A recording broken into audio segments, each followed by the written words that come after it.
Someone's new neighbor became convinced she was a government weather spy. Okay, I may have accidentally caused all of this with a clipboard and notes. I had been there 3 days and already had a handler. 3 days. Inspired by the kind of story you'd find on Reddit, someone's neighbor became utterly convinced, genuinely, deeply, passionately convinced, that the person next door was a secret government weather agent. And honestly, given what happened, I can almost see why. Wait, someone thought their neighbor was a what? A government weather agent. That is, I cannot. How does that even happen? Okay, so here's the thing. It started with like the most innocent small talk imaginable. And then I mean the person in the story may have made it so much worse, like catastrophically worse. Right, so our story begins on a perfectly ordinary Tuesday morning in a perfectly ordinary terrace street somewhere in the north of England. Sophie has just moved in next door to a man, let's call him the neighbor, who is very particular about two things, his garden and the weather. I'd only been there 3 days. 3 days. I hadn't even unpacked me mugs yet. And I go out to get the post and there he is, standing at his gate, staring at the sky like it owes him money. Classic British morning, right? Overcast, a little gray, you know, that classic overcast sky where you genuinely cannot tell if it's 8 in the morning or the end of days. Overcast meaning the sky is completely covered by thick clouds with no blue sky visible at all. The neighbor looks over at Sophie, nods slowly and says, and I quote, looks like it might brighten up later, which, as any British person knows, is not really a weather forecast. It is a greeting. And I said, oh, hopefully it's been a bit overcast all week, hasn't it? Dead normal, textbook small talk. I was dead proud of myself, actually. Okay, so this is where I came in because I was helping Sophie move in that week, and I had been, like, obsessively checking weather apps. Obsessively. I had 3 different apps giving me 3 different forecasts, and I was comparing them like it was the stock market. Jake had, in fact, been writing notes. Actual handwritten notes about temperature, wind direction, and this is important, precipitation forecasts for the next 10 days. I didn't know about the notes. I want to make that absolutely clear. I had naught to do with the notes.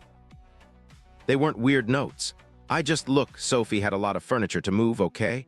And I wanted to know if there was a chance of a downpour because nobody wants to carry a sofa in a downpour. A downpour is like heavy rain, sudden rain, the kind that soaks you in about 11 seconds. A downpour, heavy, sudden, intense rain that falls in a very short amount of time.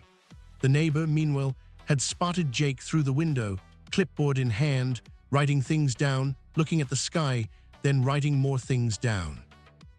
He knocked on me door that afternoon, proper formal knock, and he goes, excuse me, love, I don't want to pry, but is your friend some sort of meteorologist?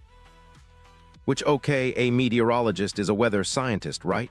Someone who studies the atmosphere and makes professional forecasts. I am absolutely not that. I failed geography twice.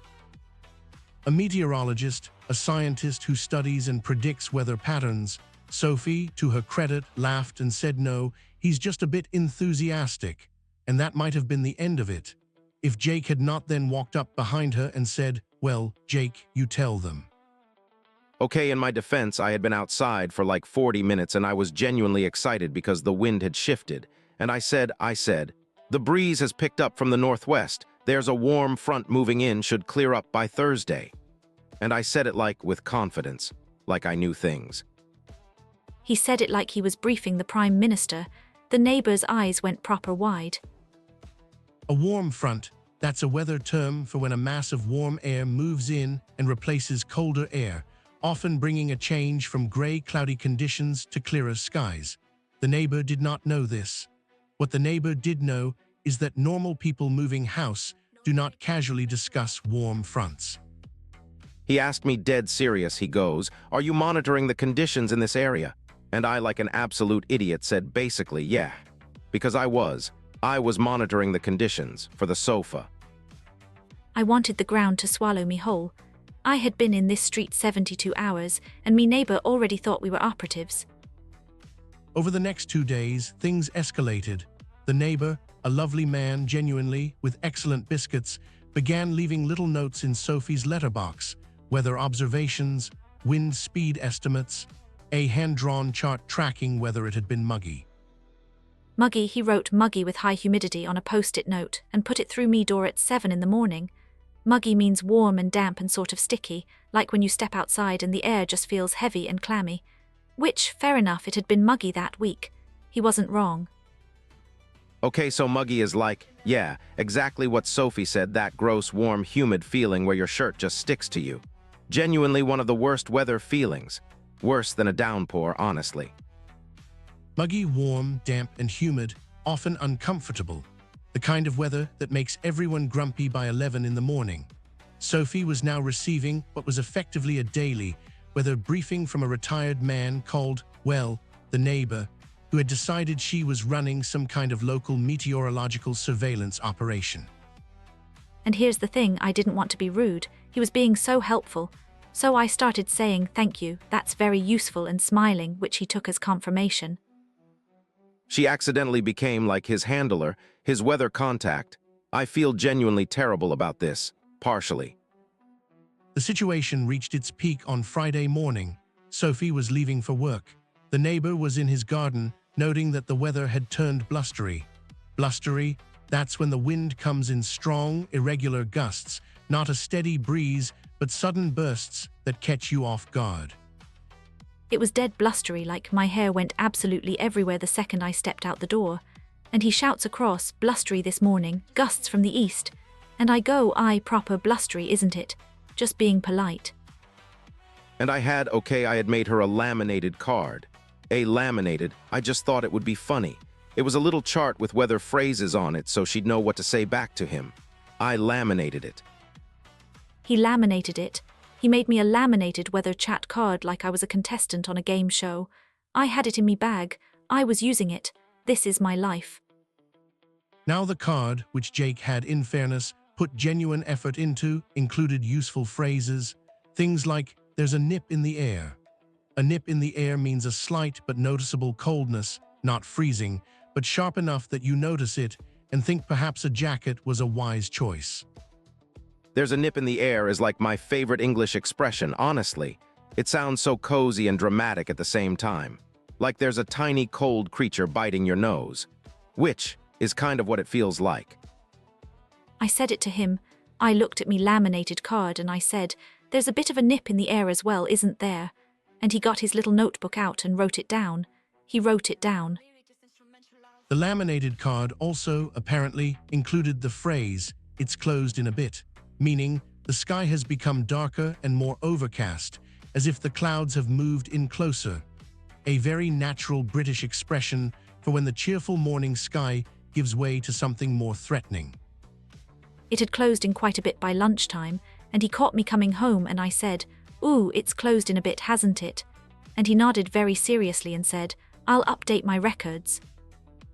His records, he had records. This man had records. I feel like I have created something I cannot undo. Jake had, in effect, created a local civilian weather monitoring network with a membership of one retired man and one increasingly anxious Sophie. It might have gone on forever, the notes, the updates, the laminated card, were it not for one Sunday morning revelation. He knocked again. Sunday, 9-ish. Very bright morning, lovely actually. That kind of crisp sunny weather where it looks warm through the window, but there's still a real nip in the air the second you open the door. Sophie opens the door, neighbor is standing there holding, and I cannot stress this enough, a handmade barometer. Like a homemade pressure gauge. He'd been building it. He wanted to contribute to the project. He called it the project.